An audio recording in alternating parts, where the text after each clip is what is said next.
কারণ আমি বারবার দল পরিবর্তন করছি কি অ্যালুফ হয়ে যাচ্ছি, অথচ আমি কোন দলের বিধায়ক তার ডিক্লারেশন দিচ্ছি না। এ তো হতে পারে না। আমি যখন তখন বিধায়ক হয়ে গিয়ে জার্সি চেঞ্জ করে ফেলছি। তিনি অসুস্থ, তার শারীরিক সুস্থতা কামনা করি, সেটা একটা অন্য বস্তু।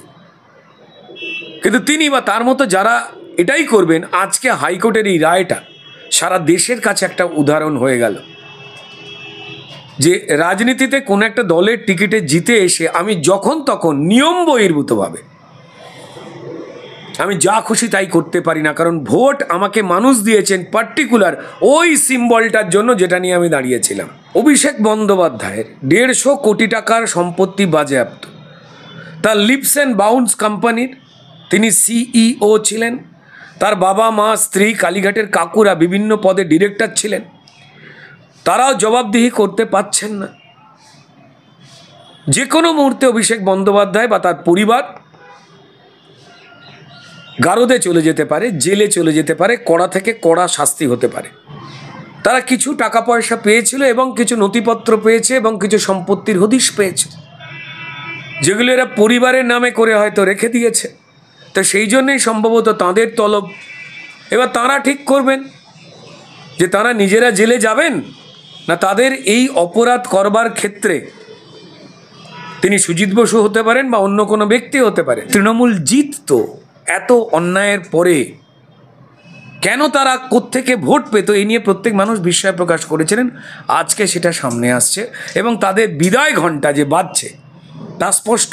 এরা বলেছিলেন এসআইআর হতে দেবে না, অর্থাৎ দেশের বাইরে নিজেরা যেন একটা আলাদা দেশ পশ্চিমবঙ্গ তৈরি করেছেন মমতা বন্দ্যোপাধ্যায়, যেখানে আইন বলতে শাসকের আইন চলে, আইনের শাসন চলে না। কি লেভেলে তৃণমূল আতঙ্কিত এবং বেআইনিভাবে এটা করবার চেষ্টা করছে বাঁচবার জন্য।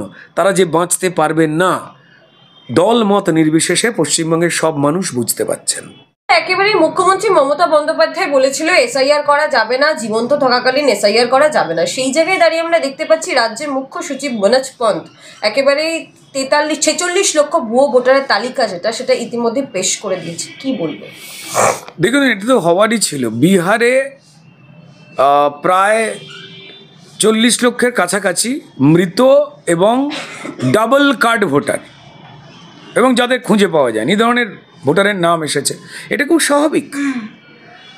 মানুষ জন্মায়, প্রত্যেক বছর প্রচুর মানুষের বয়স 18 হয়, অর্থাৎ ভোটার হবার তিনি যোগ্যতা অর্জন করেন আমার দেশের যারা নাগরিক, এবং প্রচুর মানুষের বিয়োগ হয়, অর্থাৎ মারা যান দুর্ভাগ্যজনকভাবে বয়সজনিত বা যে কোনো কারণে।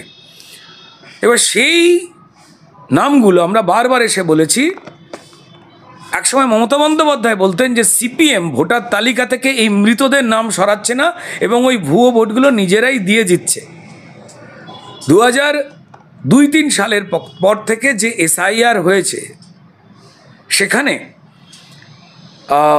তারপর থেকে আজ অবধি যা হলো সেখানে প্রায় 46 লক্ষ মৃতদেহ, তাদের যে ভোটার কার্ড রয়ে গেছিল, ভোটার লিস্টের নাম ছিল, সেইটা সামনে এলো। অর্থাৎ এই 46 লক্ষ মৃত ভোটার যা প্রত্যেকবার নির্বাচনের সময় নেমে তৃণমূলের হয়ে ভোট দিতেন, তারা আর এই ভোটটা দিতে পারবেন না তৃণমূলের হয়ে স্বর্গ থেকে নেমে এসে। দেখুন, এখনো পর্যন্ত ডাবল কার্ড ভোটার যারা একটা বিধানসভা থেকে অন্য বিধানসভায় চলে গেছেন চাকরি বা বিবাহ সম্পর্কিত কারণে বা অন্যান্য কারণে চলে গেছেন, ডাবল কার্ড রয়ে গেছে। ডাবল কার্ড থাকা যে কোনো একজন নাগরিকের ডাবল ভোটার কার্ড থাকা অপরাধের, তিনিও শাস্তি পেতে পারেন। এটাকে জমা দেওয়ার বা ডিলিট করবার সেগুলোর সুযোগ আছে। অজ্ঞতার কারণে বহু মানুষ করে না এবং শাসক দল সেটা করে। এখনও সেই নামগুলো ঝাড়াই বাছাই বাকি। তৎসহ বাকি রয়েছে নন ট্রেসেবল ভোটার, যাদের খোঁজই পাওয়া যাচ্ছে না। ভয়ঙ্কর একটা রাজ্যে বাস করছি। এই লিস্টটাকেই চেপে দিতে চেয়েছিলেন মমতা বন্দ্যোপাধ্যায় এবং তার দল, এবং তারা প্রমাণ দিয়েছিলেন যে এই ভুয়ো মৃতদেহ এবং তার সঙ্গে অবৈধ অনুপ্রবেশকারী যাদের ভোটার কার্ড বানিয়ে দেওয়া হয়েছে, যারা বর্ডার লাইনে পালাতে গিয়ে ধরা পড়ছেন, পশ্চিমবঙ্গের বিভিন্ন গ্রাম শহরের জায়গা খালি হয়ে যাচ্ছে, সাংবাদিকরা সেই খবর করতে গেলে মহিলারা নিগৃহীত হচ্ছেন, সাংবাদিক মারধর করার হুমকি দেওয়া হচ্ছে। অর্থাৎ এইগুলোতেই যে তৃণমূল জিততো, এত অন্যায়ের পরে কেন তারা কোত্থেকে ভোট পেত, এই নিয়ে প্রত্যেক মানুষ বিস্ময় প্রকাশ করেছিলেন। আজকে সেটা সামনে আসছে এবং তাদের বিদায় ঘণ্টা যে বাজছে তা স্পষ্ট। এরা বলেছিলেন এসআইআর হতে দেবে না, অর্থাৎ দেশের বাইরে নিজেরা যেন একটা আলাদা দেশ পশ্চিমবঙ্গ তৈরি করেছেন মমতা বন্দ্যোপাধ্যায়, যেখানে আইন বলতে শাসকের আইন চলে, আইনের শাসন চলে না। বিচারপতিদের হুমকি ধমকি দেওয়া হয়, তাদের নামে পোস্টার মারা হয়। বিরোধী রাজনৈতিক দল বিজেপি যখন মানুষের অন্যায়ের যে কণ্ঠস্বর সেটা হয়ে যখন প্রতিবাদ করে, তখন আমাদের প্রায় 300-র উপরে কার্যকর্তাকে মেরে দেওয়া হয়েছে। এমনকি নিরপেক্ষ সাধারণ ব্যক্তি, তাদের গণতান্ত্রিক অধিকার লুট, ভোট লুট, চাকরি বাকরি লুট হলেও তারা প্রতিবাদ করতে পারেন না। ক্রিমিনাল এবং পুলিশ হয়ে তাদের কণ্ঠরোধ করে বা জেলে পুরে দেয়, আবার আদালত ছেড়েও দেয়। আদালত ভরসা এবং ভারতীয় জনতা পার্টি মানুষের কণ্ঠস্বর, তাই চলছে পশ্চিমবঙ্গ। এই যে তথ্যটা আপনি দিলেন, কালকে রাত্রিবেলায় তথ্য প্রকাশ করেছে কেন্দ্রীয় নির্বাচন কমিশনের পক্ষে পশ্চিমবঙ্গে দায়িত্বে থাকা মনোজ পান্থ, যিনি রাজ্য নির্বাচন কমিশনার, যাকে আটকাতে চমকাতে গিয়েছিলেন মুখ্যমন্ত্রী, বলেছিলেন তিনি নাকি বিরাট দুর্নীতিগ্রস্ত। শুভেন্দু অধিকারী বলেছিলেন পারলে এই মনোজ পান্থ একজন সিনিয়র অফিসার আইএস, তার বিরুদ্ধে প্রমাণ দিন 3 দিনের মধ্যে। মমতা বন্দ্যোপাধ্যায় দিতে পারেননি। তিনি একদিকে সরকারি অফিসার নিয়োগ করে দিচ্ছেন এসআইআর করতে, অন্যদিকে লোক খেপাতে তিনি বলছেন যে এসআইআর করতে দেব না। তিনি হাতে সংবিধান নিয়ে বিভ্রান্তিকরভাবে 4 তারিখের মিছিলে হাঁটলেন। কেন হাঁটলেন জিজ্ঞাসা করলে কেউ বলতে পারবে না। তিনি তার রাজ্য সরকারি কর্মচারীদের নির্বাচন কমিশনের নির্দেশ অনুযায়ী কাজে লাগাচ্ছেন এসআইআর করবার জন্য, আবার তিনিই লোক খেপাচ্ছেন তার পার্টির লোকেদের দিয়ে এসআইআর করতে দেব না। কারণ যদি তিনি রাজ্য সরকারি কর্মচারীদের না দিতেন নির্বাচন কমিশনের নিয়ম মেনে, তো তাহলে এই সরকারটাকে ফেলে দেওয়ার ক্ষমতা নির্বাচন কমিশনের অবশ্যই থাকতো, তাদের অ্যাপিলে এটা হতো, বা রাষ্ট্রপতি শাসন চালু হয়ে যেত। আর যতদিন না পর্যন্ত নির্বাচন কমিশন পরিচ্ছন্ন ভোটার লিস্ট তৈরি করতে পারছে, তারা ততদিন পশ্চিমবঙ্গে নির্বাচন করাবে না। আমরা বিভিন্ন জায়গা থেকে দেখতে পাচ্ছি যারা বিএলও রয়েছে, যাদের বাড়ি বাড়ি গিয়ে আইডেন্টিফাই করে মানুষের এনুমারেশন ফর্ম ফিল আপ করবার কথা, তাদের তৃণমূল কবজা করে তৃণমূলের পার্টি অফিস কোনো ক্লাবে বসিয়ে নিজেদের পছন্দ মতো ফর্ম ফিল আপ করছে। সেই অভিযোগ, সেই প্রমাণ, সেই ভিডিও কেন্দ্রীয় নির্বাচন কমিশনের কাছে গেছেন, যা অত্যন্ত ভয়াবহ। অর্থাৎ কি লেভেলে তৃণমূল আতঙ্কিত এবং বেআইনিভাবে এটা করবার চেষ্টা করছে বাঁচবার জন্য। তারা যে বাঁচতে পারবেন না, দল মত নির্বিশেষে পশ্চিমবঙ্গের সব মানুষ বুঝতে পারছেন। শুধু যাবার অপেক্ষা।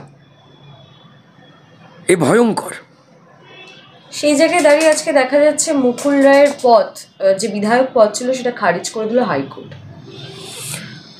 দেখুন, আমি এই কারণে এই বিষয়তে ধন্যবাদ জানাবো সম্মানীয় বিরোধী দলনেতা শুভেন্দু অধিকারী মহাশয়কে। তখন আমি বারবার দল পরিবর্তন করছি, কি অ্যালুফ হয়ে যাচ্ছি, অথচ আমি কোন দলের বিধায়ক তার ডিক্লারেশন দিচ্ছি না। এ তো হতে পারে না। আমি যখন তখন বিধায়ক হয়ে গিয়ে জার্সি চেঞ্জ করে ফেলছি।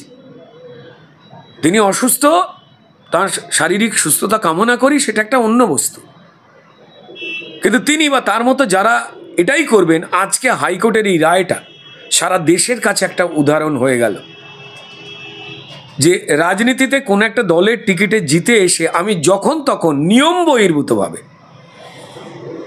আমি যা খুশি তাই করতে পারি না। কারণ ভোট আমাকে মানুষ দিয়েছেন পার্টিকুলার ওই সিম্বলটার জন্য যেটা নিয়ে আমি দাঁড়িয়েছিলাম। এটা একটা চূড়ান্ত বড় একটা ঘটনা ঘটল। উনি অসুস্থও রয়েছেন। উনি কৃষ্ণনগরের একটা জায়গায় বিধায়ক ছিলেন, সেখানে যেতেনও না, প্রথম থেকে যেতেও পারতেন না। তারপর শারীরিক অসুস্থতার জন্য সেখানের মানুষের জীবন অতিষ্ঠ হয়ে গিয়েছিল। তাদের প্রয়োজনে তাদের এমএলএকে পেতেন না। সেই এমএলএ কোন দলের সেটাও তারা বুঝতে পারতেন না। সুতরাং সব কিছু দেখে সম্মানীয় হাইকোর্ট এই সিদ্ধান্ত নিয়েছে এবং শুভেন্দু অধিকারী যথার্থ বিষয় পয়েন্ট আউট করেছেন। দাদা একেবারেই এই মুহূর্তে সব থেকে বড় যে বিস্ফোরক খবর বলা যেতে পারে সেটা হচ্ছে দমকল মন্ত্রী সুজিত বসুর বাড়িতে তো আগে তো ইডি গেছিল, কিন্তু আজকে সুজিত বসু সহ একেবারে তার কন্যা, স্ত্রী, সকলের কাছে ইডি পৌঁছে গেছে। তাহলে কি এবারে পার্থর ছাড়া পেয়েছেন, জেলমুক্ত হয়েছেন, তাহলে কি এবার সুজিত বসুর পালা?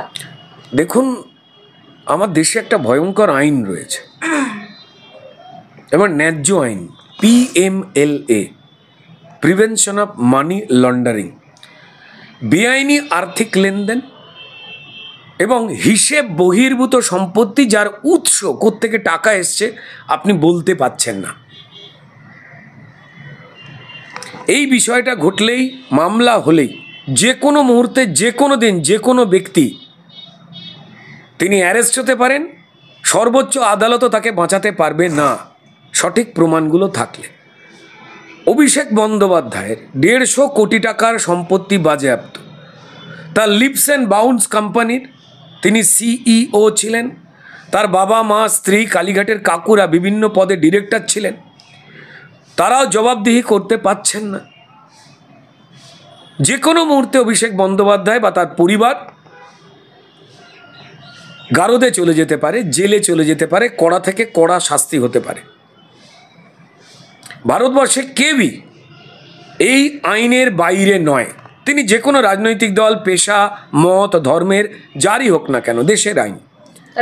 ঠিক তেমনই সুজিত বসুর ক্ষেত্রেও তার হিসাব বহির্ভূত যে সম্পত্তি দেখতে পাওয়া যাচ্ছে, সে কারণেই এনফোর্সমেন্ট ডাইরেক্টরেট ইডি আয়ের সঙ্গে সঙ্গতিহীন সম্পত্তি দেখতে পেয়েছে বলেই ছাপা মেরেছে। তারা কিছু টাকা পয়সা পেয়েছিল এবং কিছু নথিপত্র পেয়েছে এবং কিছু সম্পত্তির হদিশ পেয়েছে, যেগুলো এরা পরিবারের নামে করে হয়তো রেখে দিয়েছে। তো সেই জন্যই সম্ভবত তাদের তলব। এবার তারা ঠিক করবেন যে তারা নিজেরা জেলে যাবেন, না তাদের এই অপরাধ করবার ক্ষেত্রে তিনি সুজিত বসু হতে পারেন বা অন্য কোনো ব্যক্তি হতে পারেন, কারা ইন্ধন দিয়েছেন সেটা আইনানুগ বিষয়তেই হচ্ছে। দুর্ভাগ্যজনক, আসলে এটা তৃণমূলের নিয়ম। তাই ওই দলের যে কোনো পঞ্চায়েতের লোক বলুন, জেলা পরিষদের লোক বলুন, কাউন্সিলর, MLA, MP, নেতা, মন্ত্রী, সবাই এই TMC টাকা মারা কোম্পানির নিয়ম মেনে চলতে বাধ্য। আইনের সঙ্গে খেলা কয়েকদিন করা যায়, ফাঁক গলে কয়েকদিন বেরিয়ে থাকা যায়, কিন্তু ভারতীয় আইনে সিদ্ধান্ত নিতে একটু দেরি হয় বটে, কারণ 140 কোটির মানুষ, সেই অনুযায়ী আমাদের জুডিশিয়ারি সিস্টেম যা স্বতন্ত্রভাবে চলে। লোকে মনে করে হয়তো কেন্দ্র সরকার করছে না, এমন নয়। জুডিশিয়ারি সিস্টেম স্বতন্ত্র নিয়মে চলে। সেই ক্ষেত্রে আদালত বা বিচার পদ্ধতি দ্রুত কি করে হবে, এটা একদম জুডিশিয়ার নিজস্ব সিদ্ধান্তের ব্যাপার। তারা কেন দেরি করছেন করতে জানি না। তো ফলত বিভিন্ন মামলা, আপনার প্রতিবেশীর সঙ্গে পাঁচিল নিয়ে ঝগড়া হলে 5 বছর 6 বছর, আপনার গামছা, জুতো, ঘড়ি, আংটি চুরি হলেও 5-6 বছর কেটে যায়। মানুষ, পাপীরা বিচার শেষ হয়ে যাবার আগেই বয়স পেরিয়ে মারা যায় বহাল তবিয়তে, পালিয়ে যাওয়ার সুযোগ পায়। এইটা যদি সঠিকভাবে দ্রুততার সঙ্গে হয়, তো তাহলে আমার দেশের প্রচুর মানুষ তারা নিষ্কৃতিভাবে সুযোগ সুবিধে পাবে। এবং যেটা বলবার, যে আমার দেশের আইন, তার বিচার ব্যবস্থা দেরিতে হলেও পদক্ষেপ কিন্তু আইন অনুযায়ী কড়াভাবেই হয়। এই যে পার্থ চট্টোপাধ্যায় বলুন, অনুব্রত মণ্ডল বলুন, জ্যোতিপ্রিয় মণ্ডল, জ্যোতিপ্রিয় বাবু, জ্যোতিপ্রিয় মল্লিক, এরা শিক্ষা দুর্নীতি, চাল ডাল রেশন দুর্নীতি, গরু কয়লা পাচার দুর্নীতি, তাতে তারা দীর্ঘদিন জেল খেটেছেন। আর্থিক দুর্নীতি সবকটাই আলাদা আলাদাভাবে করেছেন, কিন্তু আর্থিক দুর্নীতি তার সর্বোচ্চ শাস্তি আমার দেশে কি 7 বছর, যাবজ্জীবন নয়, দেশের আইন। এবার সেই ক্ষেত্রে তদন্তকারী সংস্থারা আজন্মকাল তদন্ত করে যেতে পারেন না, নিয়ম আছে। তিনি ইডি হোক, সিবিআই হোক, পশ্চিমবঙ্গ পুলিশ হোক, সিআইডি হোক, কেউ তদন্ত আজীবন চালিয়ে যেতে পারে না আদালতের নিয়মে। অভিযোগকারী ব্যক্তি যদি প্রভাবশালী হয়, সে বাইরে থাকলে তথ্য প্রমাণ লোপাট করবে। তাই তদন্ত চলাকালীন তাকে জেলে রাখার নিয়ম, যদি না তার আইনজীবী তিনি নির্দোষ বা সোনারচাঁদ গোপালটি প্রমাণ করতে না পারেন। তো তাই অপরাধের ইঙ্গিত মিলেছে বলেই তারা এতদিন জেল খাটলেন। কিন্তু 7 বছর যে আর্থিক অপরাধের চূড়ান্ত শাস্তি, এই ধারায় যদি কেউ অভিযুক্ত হয়, তারা 1/3 শাস্তির 1/3 যদি জেলে কাটান এবং তদন্ত শেষ হয়, তখন তারা সর্বোচ্চ যে কোনো আদালতে তাদের আইনজীবী মারফত অ্যাপিল করতে পারেন যে তদন্ত তো শেষ হয়ে গেছে, শর্ত দিন যে পাড়া ছেড়ে বেরোবে না, অন্য রাজ্যে যাবে না, বিদেশ যাবে না, কোথাও গেলে জানিয়ে যেতে হবে। এই সমস্ত নানাবিধ জেলের মতোই শর্ত নিয়ে তারা বাইরে বেরিয়ে আসেন। তার মানে তারা মুক্ত হয়ে গেলেন কেউ না, আবার জেলে ঢুকে যেতে পারেন এনারা। যেভাবে যে অন্যায়গুলোতে তারা বেল পানি, যারা এতদিন থাকেন তাদের ঢুকে যাওয়ার চান্স আরও বেশি থাকে। তো বাস তারা বেরিয়ে এসেছেন। তবে আমাদের আইনের প্রতি ভরসা আছে, আস্থা আছে, এবং দেরিতে হয়ে গেলেও ভারতীয় আইন খুব কড়াভাবে শাস্তি দেয়, এ আমরা দেখেছি।